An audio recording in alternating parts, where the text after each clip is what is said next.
Hello, everybody. Thank you very much for joining us on what in East London is a sunny afternoon. Just before we get started, a couple of things. Please feel free to ask questions in the webinar in the chat box, or else if you want to ask questions via Twitter, then our hashtag is on the screen, hashtag filtered webinar. Or please email us. I'm chris@filtered.com. Again, we'll leave you with some links so you can go and download the presentation or view the webinar online. And so I'm Chris Littlewood. I work here at Filtered. I'm the head of science here. As most of you will know, I'm sure, we do online training, and we do that in essential business skills, so things like Microsoft Excel, project management, compliance training, communication, that sort of thing. The thing that makes us different is that we try and teach just what you need to learn. And we mean something quite specific by that. We mean that we strip out material that each student doesn't need to know. And they don't need to know it either because they know it already or because it's not useful for the way that they want to apply the training. And we do that filtering with an algorithm, and hence this talk. We feel that online training is on the edge of a revolution of personalization. We think that in a few years' time, almost all online training will be personalized in some way, because it can be made so much more impactful if what's being delivered is specific to each user. And that's possible these days because of the web, because of the data it captures, and the speed with which that can be processed.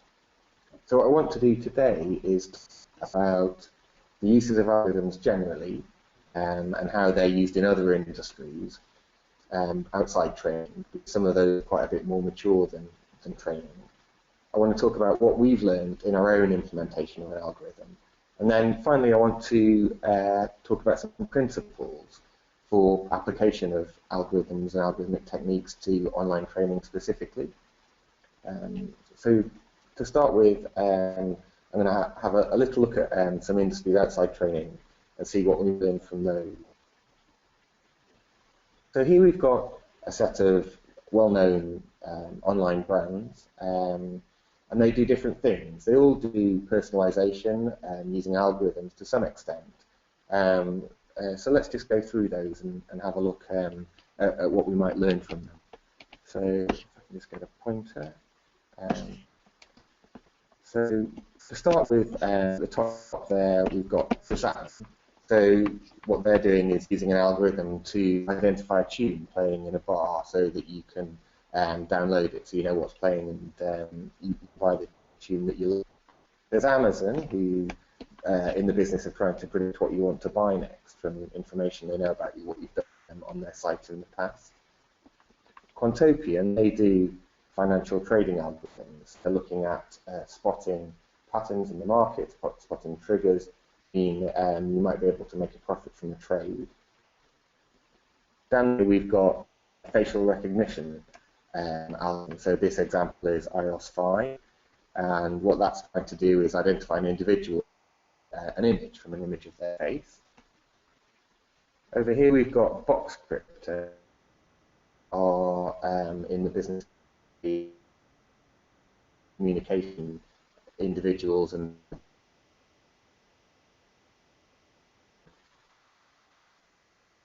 safely and securely. Maybe most famously of all, Google.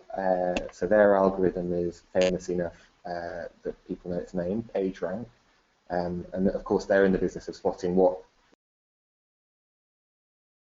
So identifying two things they're doing really. One is what I'm after, and the other thing that their algorithms do is rank quality of the sites, irrespective of what I'm trying to search for. And then lastly, this is a step back towards training. Newton, you might well be well be aware of.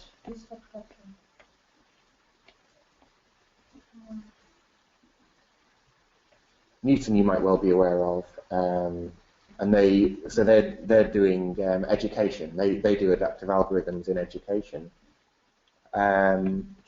So what I want to do is pick a few of these that are really applicable. They're really specifically applicable to online training.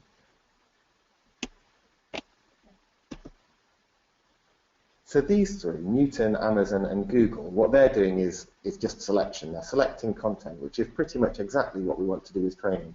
With training, what we're interested in doing is looking at a body of content and selecting the things, the elements from within it that are most appropriate to a particular user. What are they going to learn best from? Now, these three do the same thing, just with different types of content. So to start with Google. So this schematic here with the big bubbles, that's a representation of Google's PageRank algorithm. And what it's doing is ranking those according to quality.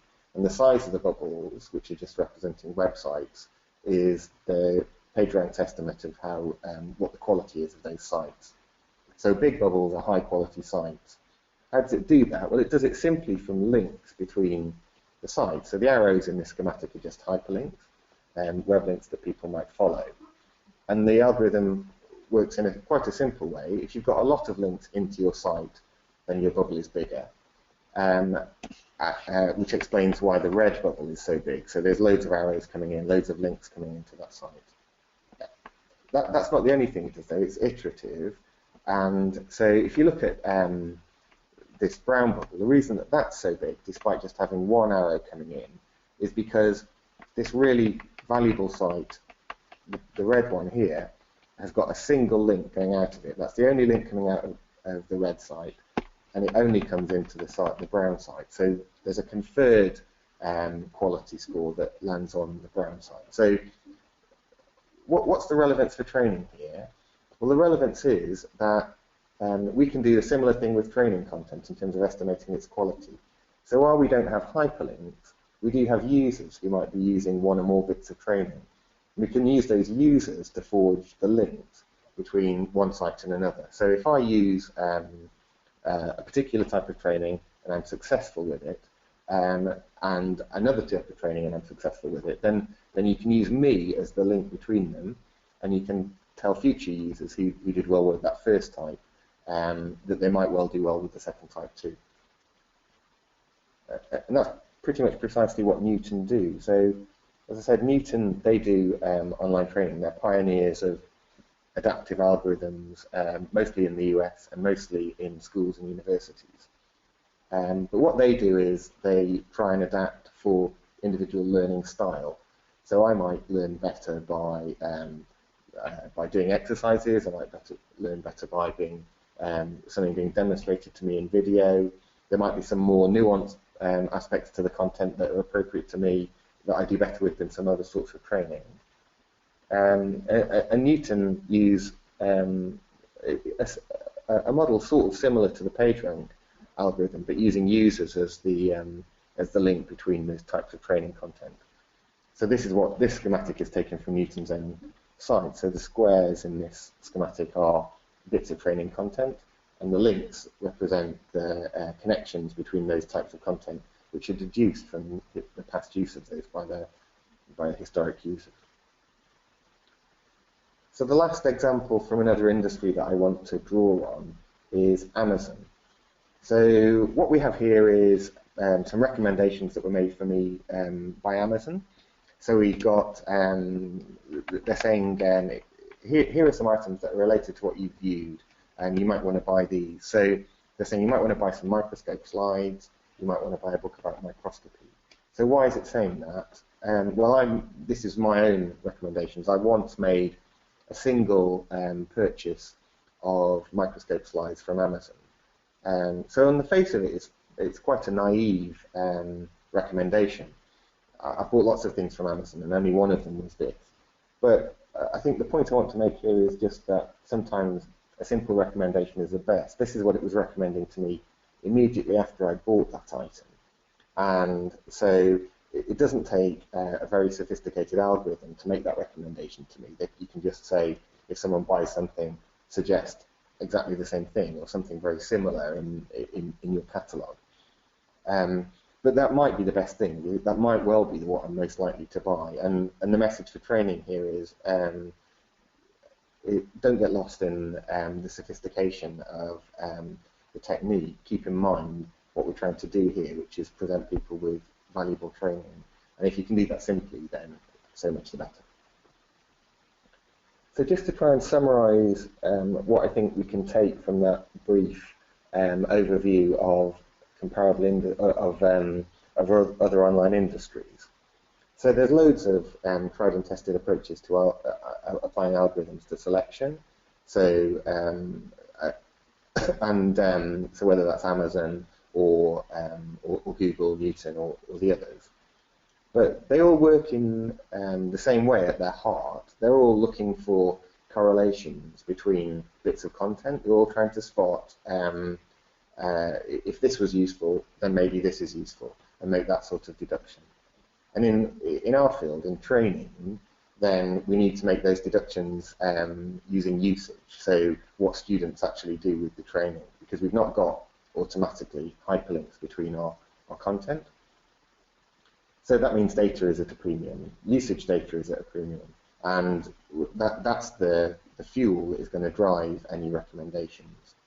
And then the last point, the Amazon point, is that wherever we get to in terms of sophistication, sometimes simple is best.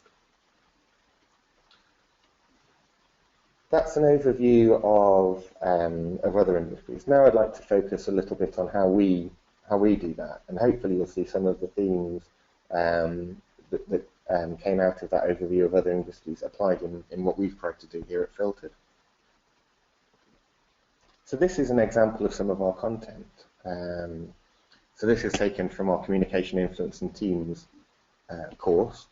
So our content is a mix of text, of video, of exercises, of tests, and it's broken down into modules. The smallest unit of our training is called modules.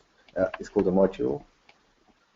And over here on the left-hand side, you can see what the filtering is really all about. So this course has around 60 modules, which are represented by these little squares over here.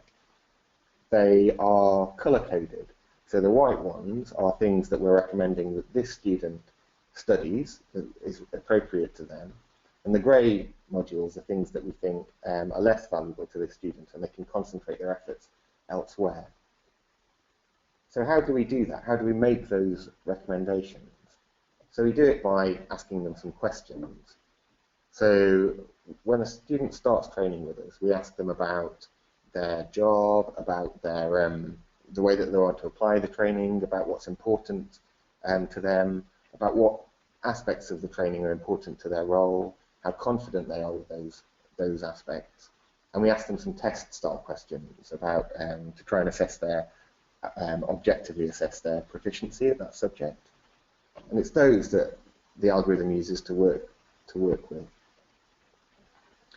And this is how it does it. So this is a little bit of a complicated slide, but it's right at the heart of how the algorithm works. So I just wanted to spend a little bit of time going through it. So as I said at the start, we ask users some questions. So over here on the left-hand side of the slide, here are some questions that we're asking, and we gather those for every user. On the right-hand side, we've got some feedback. So here is a representation of the course that we've presented to a single user. So these are modules down here. We've given them modules. In this course, there are 140 modules. And the algorithm has made a selection as to whether those are in or out of their course, whether they're filtered in or filtered out. But here's the key. What we then do is we ask for feedback. We ask each user whether our selection was right. Did they need to know the thing that we presented them with? And did they already know it? Was it something that was new to them too? And we use that feedback to guide future selections. So what we're trying to do is group users together. We're trying to spot users who give similar answers to filter questions, group them together with other users, and so make deductions that are, and so present them with content that was useful to those other users. So if I'm similar to a load of other users who found module 1 really useful, then I should be presented with that module. If I'm similar to a load of other users who found module 4 not to be helpful, then I shouldn't be presented with that module. So that's the essence of it. It's about grouping people together because they're similar in the information that they've given us, and then using the past feedback that we have from old users to try and make recommendations of content that would be useful to them, most valuable in terms of the training that they're undertaking. So that's how the filter does it. This is what the filter actually does, what it looks like as you go through the filter and try and answer some questions. So what the filter's doing is it's making two sets of assessments. Firstly, it's assessing the extent, the likelihood, the probability that material is new to you. So here are along this arrow here, where is the filter's assessment of whether stuff is new. So these are modules. In this case, there are just a few of them. So over here, we've got a module where we're saying there's a really high likelihood that I don't already know it, really high likelihood that it's new to me. At the other end, there's a module where there's a low likelihood that it's new. In fact, it's likely that I already know it. And this is the first stage of what the filter is trying to assess, whether something's new to the student. And then the next half of the filter's job is to assess whether things are important to me, whether they're needed, and that's this second axis here. So you can see that up here we've got a few modules that are both new to me, they're things that I'm not confident of. I don't know the subject matter, and there's a high likelihood that they're needed, that they're useful to me. And so what we do is we add a cutoff and say the stuff in the top right, stuff that's both useful and is new to me, that's what's included in my course. Stuff down the bottom left, that's filtered out and it isn't presented. So that's schematically how it works. I just want to focus on some real data and show you how it works in practice with a visualization. So what we have in this slide is, bear with me a second, I know this is a slightly unusual slide. Across the top here we've got a representation of one of our courses. It's the project management course. And these little shaded squares across the way are modules. There's about 60 again in this project management course. And the colours here are meaningful. So green means it's something that I already know. Red would mean there isn't any red yet, but red would mean that it's something that's new to me. Now, why isn't there any red here? Well, this is our assessment when we don't know anything about that individual student, when they haven't answered any filtered questions. So this is based on the average of all our past users. So at the moment, there's not much differentiation between the modules. We can't be confident as to whether something's going to be new to them or not. But then we start asking them filter questions, and the algorithm in the filter starts taking account of that information to try and estimate the likelihood, the probability that that's new to them. And as we do that, as we start to get more information about them, we start to group them with other users from the past who found content useful or otherwise. And so we can start to predict what content's going to be useful to this user. So the filter questions, so it takes about 2 or 3 minutes. It varies between courses, but around 25, 30, 40 questions, depending on the course. And as you can see, structure starts to emerge. So you can see here now there are groups of modules which have gone red, and that means that in the filters assessment, this is stuff that is likely to be new to this student based on the answers that they've given to the filter. And you can see, whereas at the start we had a more or less homogeneous green, now we've got real areas where we can identify there are clumps of modules here that this student's likely to find useful. And that's what we base their course on. So that gives us the bottom axis from that schematic that we looked at earlier. The next phase of the filter assessment is to look at the other axis, to try and work out, so we know whether something's new to them. Now we need to know whether it's important to them, whether it's necessary for the way they want to apply the training. We do this in a slightly different way, mainly because we see that according to this assessment, what people's learning needs are, what people's skills needs are, then people tend to group together more. They're more clumpy, they group together in similar groups. So because of that, we use a clustering algorithm to try and to group users together. And I'll try and explain how we do that. So this graph here shows a set of users. So each point on here is a user, and where they appear on this chart depends on their answers to filter questions. So you answer the filter questions, we can position you on this chart, and that identifies you. And then the colours on this chart, the colours that the dots are shaded, so those are clusters. So we've used an algorithm which groups together users based on their position in this space, and associates similar users. So the red cluster here are similar users, blue cluster, purple cluster. Once we've got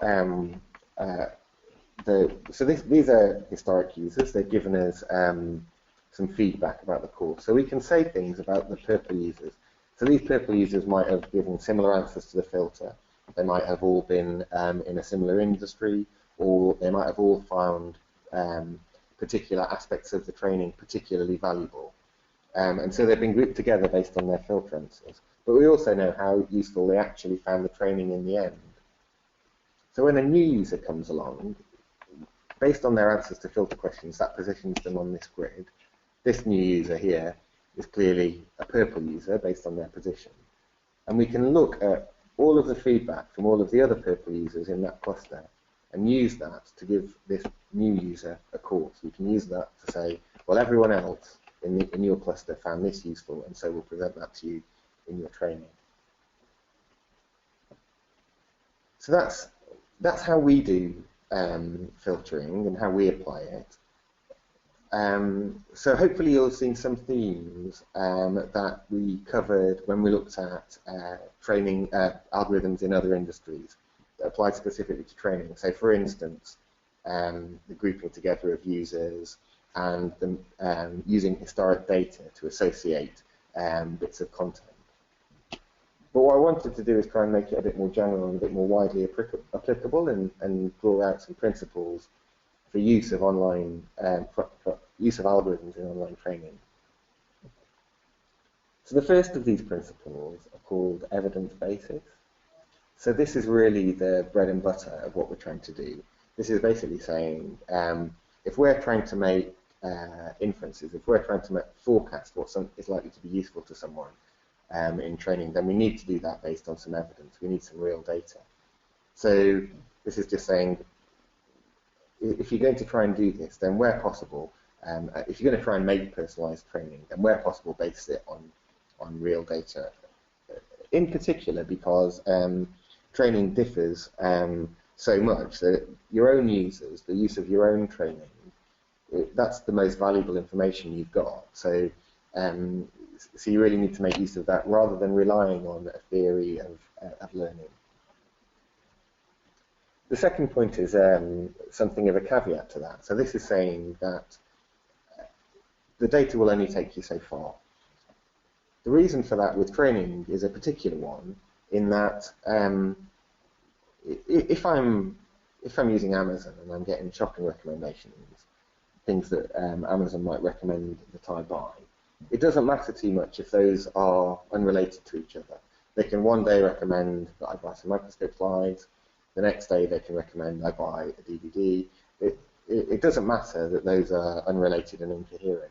Whereas with training, of course, whatever sort of training you're doing, it's going to fall on the user and feel incoherent if those bits of training don't make sense together. So this principle is about user focus. It's about remembering that your user will experience all of the training as a whole, all of the recommendations that you're giving them. And so you need a way of making those work together. And the danger with using an algorithm is that the recommendations can be incoherent and isolating. You need some way of knitting them together. The next principle is called supplementarity. So this just means that a student arrives at the training with their own ideas about what they want to learn and what they need to learn. And of course that's really valuable insight, and it needs to be built on rather than thrown away. So as an example then of how you might act on this principle. So with our training then, although we filter out content for students and we say we want you to focus on a subset of the modules, we still provide access to the whole training course, and we allow students to override the decisions that we're making with the algorithm with their own insight. And that's good for the student because they, in cases, will know better what they need, and it's good for us because it gives us feedback as to what actually is useful. The next principle is transparency. So again, this is, I think, a little bit of a difference when you're trying to apply these sorts of techniques to training as opposed to in another field. So with training, there tends to be a significant commitment of time.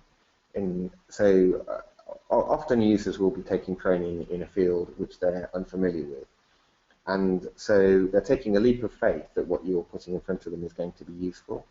So there needs to be some sort of trust, some element of trust there. The recommendations are going to be valuable. And part of the way of gaining that, part of the process of gaining that trust is by being transparent about why the recommendations are being made. So why is it that I've been given this training as opposed to this module as opposed to another? Why is it that how is it that my answers, how have you used my information to give me these recommendations? So I think as a sort of practical example of this, then it relates to the simplicity point of that I made with Amazon. It's important that you're able to explain to an individual user why the decisions have been made that resulted in their course, and that's fairly clear that the algorithm seems to make sense and is giving not only accurate results, but results that seem accurate to the user. And then the last point is related, is acknowledge uncertainty. So this isn't washing your hands and saying this is very difficult to make accurate recommendations. What this is saying is that if you can give users information about how confident you are in the algorithm's recommendations in a particular instance, then that's really useful information to them to inform their decisions. So if they know that the algorithm's recommending a piece of training that, from historic analysis, you can say it's 95% chance that that's going to be useful to them, they'll deal with that differently than if you're making a recommendation based on, let's say, a 60% likelihood. If it's only 60% likelihood, then they can use their own judgment a little bit more, rely on that more than the recommendations the algorithm's making. So that was everything I wanted to say, and I just wanted to reiterate that please visit this link here, learn.filtered.com/webinars, and you can access the slides and download them. We'll put those up in the next couple of days. And then this blue link here with learn.filtered.com/blog has got some wider information that you might find useful. And if you have any questions relating to something that we've talked about today, or that you'd like to ask generally, then please email us. That's me at chris@filtered.com, or Matilda, also in the science team, at matilda@filtered.com. Thank you very much. I'm going to have a quick look at. So thank you very much, everyone, for your time, and yeah, I hope to hear from you via email and that you enjoyed the talk. Thanks a lot.